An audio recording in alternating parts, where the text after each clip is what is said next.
Good morning, students. I am Krishnan Kumar, your physics teacher. As we have started our chapter 11 in 11th science physics, that is our thermal properties of matter. Thermal properties of matter. In its first part of video, we have studied about the heat and the temperature and the effects of heat on any material or any liquid. And then we have studied about the calorimeter, which is used to find some specific values of a heat or temperature. Now, in this part, we have to study about the how heat is transferred from one point to another point in case of solid, in case of liquid or gas, or if there is no medium. So, we have to study about the transfer of heat in this part. So, there are mainly three main process by which we can transfer our heat. First is conduction method. In this, it is used in solid devices. That is, if we heat a solid from its one end, then slowly heat will go on up to every part of this solid. Means particles are transferring their energy with the help of vibration without exchanging or without changing their position. In case of convection method, in this the heat is transferred with the help of flow of the particle, actual movement of particle. As we know that in liquid, when particle heated up, it gone up and cold particle come down. So, in case of convection, the molecule actually change their position as they get the heat. Next is radiation. Radiation is a process in which there is no need of requirement to transfer the heat, suppose sunlight. So, first is conduction. We have studied, it is the method, it is the process by which heat is transferred in solids. Then conductivity. It is the property of any solid or any material that how much it transfer the heat from one point to another point. Conductivity is simply the how easily it transfer the heat. The application of conductivity. First, very simple, and you have seen many types. Cooking utensil with wooden handle means the instrument which are used in kitchen, they have a plastic handle or a wooden handle to save us from the high amount of heat or temperature, because wood is a bad conductor of your heat. Second is Eskimo's house. In this, there is a two layer between the ice, and in between two layer there is the air, which do not transfer the heat, because air is also a bad conductor of heat. Ice packed in the sawdust. In sawdust, there is large quantity of air, so that it does not allow to transfer the heat, and ice remain same in the sawdust. Similarly, bird swell their feathers, because by swelling their feather, they captured the amount of airs, and air does not allow to transfer the heat from their body. A new quilt is warmer than an old quilt, because a new quilt has plenty of air inside it, and air does not allow to flow the heat. Next is metallic handle are colder. In the colder time, if we touch a wooden block or if we touch a metal handle, then metal handle will be feel cold, because it easily transfer the heat. Now, we have to study simple how the conduction method occur in any metal bar. So, for this we have to study simple steady state and temperature gradient. Temperature gradient is nothing but how temperature transfer from one part of a solid to the another part of a solid. So, this is the diagram that we have to study. What we have to in this case, this is a metal bar, and this is a metal bar, and if we heated its this end, then slowly the temperature of the other end will also increase. Now we have to study this process, how temperature rises at the other end. In this case, what we have to simply do, we have a molten lead to transfer heat from this end, and this is the burner simply to increase the temperature of your lead. This is simply a stand, and this is a screen, means we cannot transfer direct heat to this part of your metal bar. The metal bar should be heated up only due to the conduction method. No radiation method should be there. So this is the screen which stop heat from here to go there. Now what we have to do, we have to simply place some thermometers at some fixed position between them. Suppose this is first thermometer, this is second, this is third, this is fourth. These are used to study or to read the temperature of these points of the metal bar, means how their temperature, how the temperature increases of a metal bar. To note the temperature, we have used these thermometers. So as we started heat up, heat will slowly go from this part to this part. Now there are two states in this process. First is your variable state. In this, what happened, the slowly as you provide the heat, the reading of your thermometers gradually increases, slowly they will increase.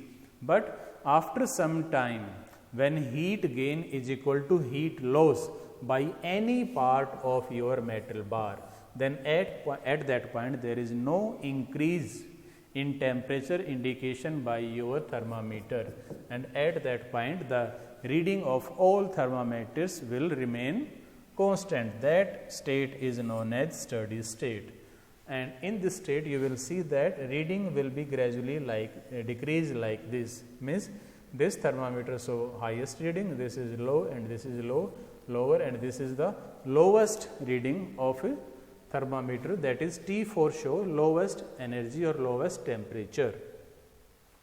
Here is a parameter that is known as temperature gradients, means change in temperature per unit length. Gradient always shows your variation with respect to length. So this is given by minus dt by dx. Minus sign here shows that as we increase distance, then change in temperature will decrease. Change in temperature decrease because temperature difference will be less. So there will be the less variation of temperature with respect to length.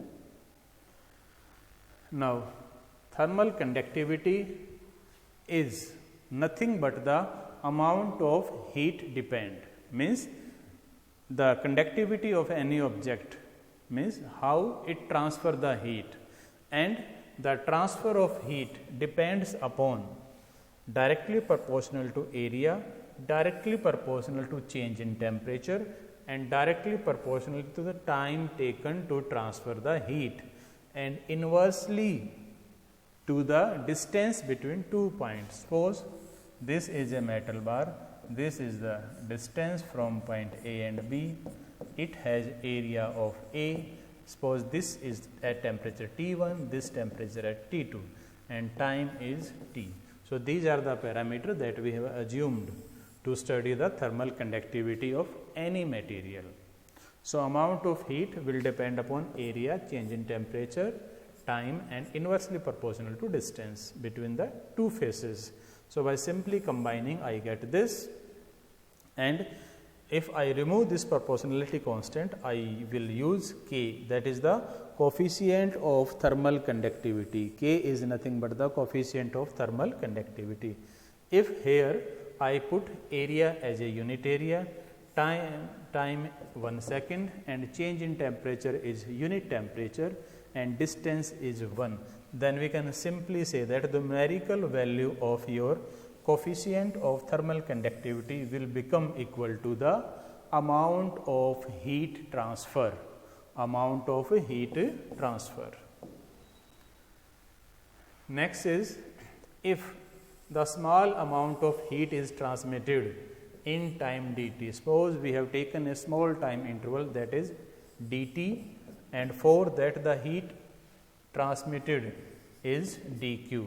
So we can simply replace previous formula by dq, and here time is dt. Now by simply transferring d2 on this side, dq is equal to Ka T1 minus T2 divided by d, and as we know that this is simply change in temperature, so this is dt and this is your d, यानी कि distance, change in distance is your dx. So I can say simply write this dq by dt is equal to minus Ka dt by dx. This is change in time and this is change in temperature, mind it. Negative sign as I have already told you. Now, to find value of K by an experiment that is known as Serre's apparatus. Now, we have to find the coefficient of thermal conductivity that we have studied in last slide, this one, this K. Now, I have to find the value of this K. So, this can be calculated by simply your Serre apparatus. What we have to do in this case, we have to simply take a chamber which produce no loss of heat in this process, and steam is introduced from this part, and from this part the cold steam is taken out, and this is a metal bar which will be increased, which is used to increase the temperature from this end, and temperature rise from this end to this end slowly. Here we have used 4 thermometers. 2 thermometers are at the metal bars and 2 thermometers are used to read the temperature of the input and output water that is flowing from this metal pipe. This is a metal pipe, in this water come this and water come out from this point. So change in temperature can be seen from these thermometers T3 and your T4.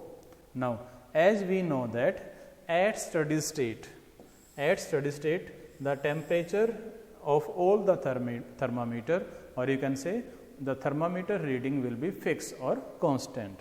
Suppose their values are theta 1, theta 2, theta 3 and theta 4. Suppose area of the rod is A, then amount of heat flow that we have studied just on the last slide, Q is equal to Ka theta 1 minus theta 2 into time divided by d.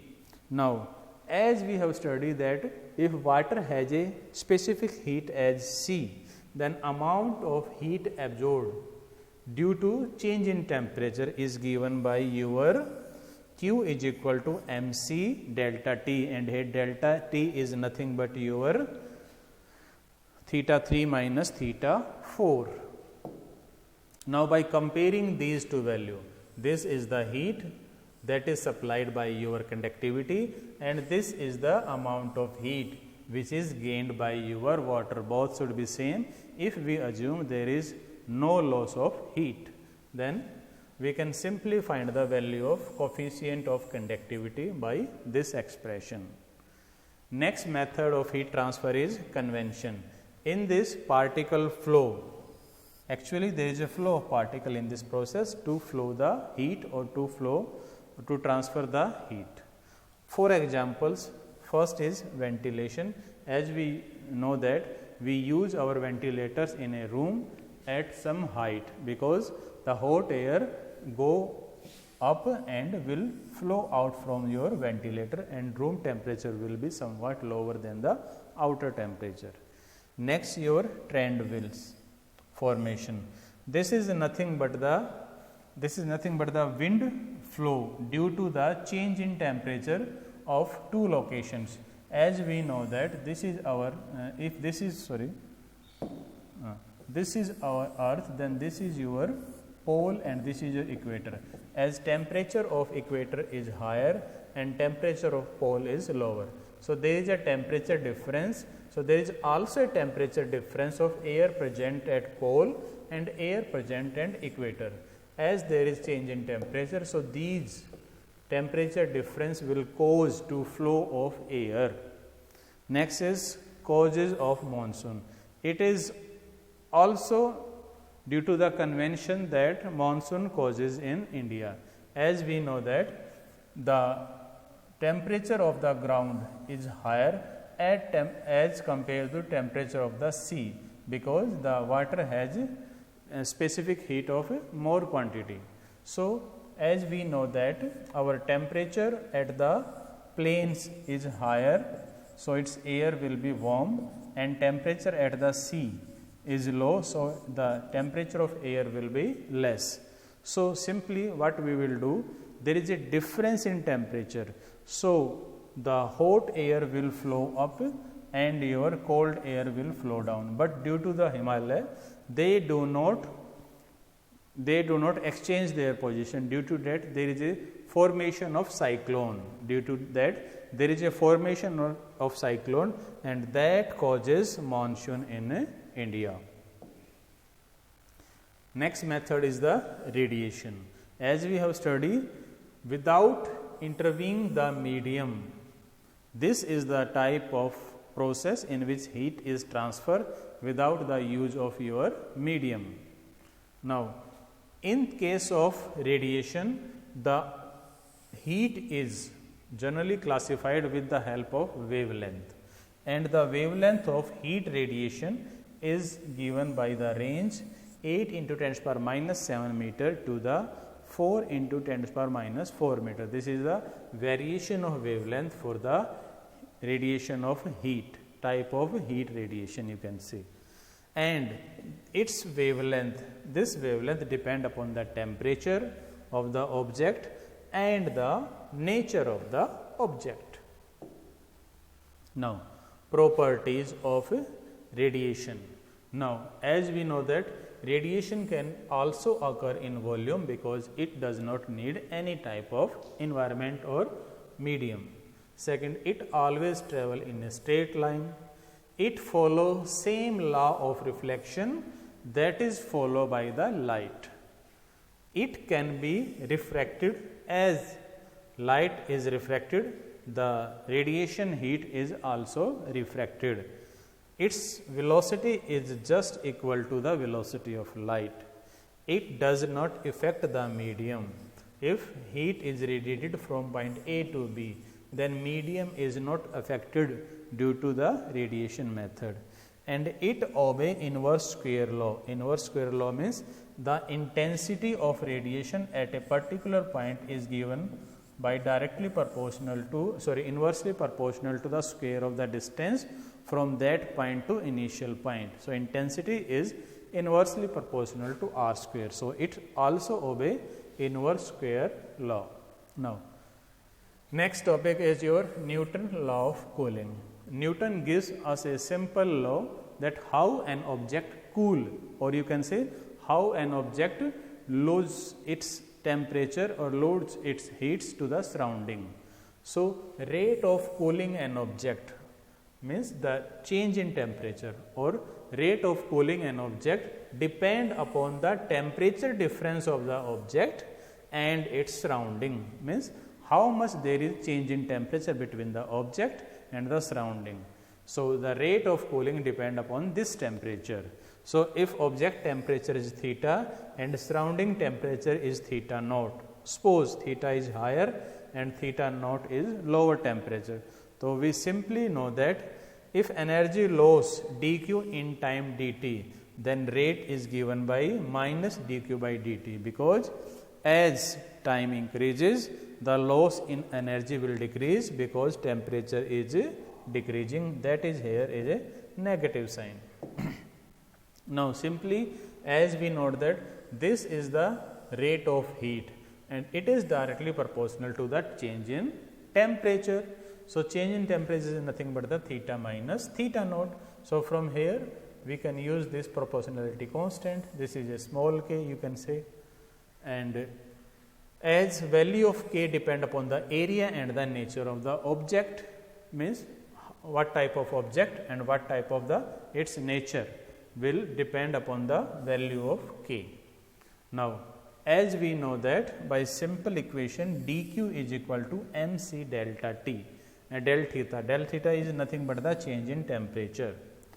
Now we simply can use that is from here we can simply divide both side dt, this is and this is, by simply both side dividing dt.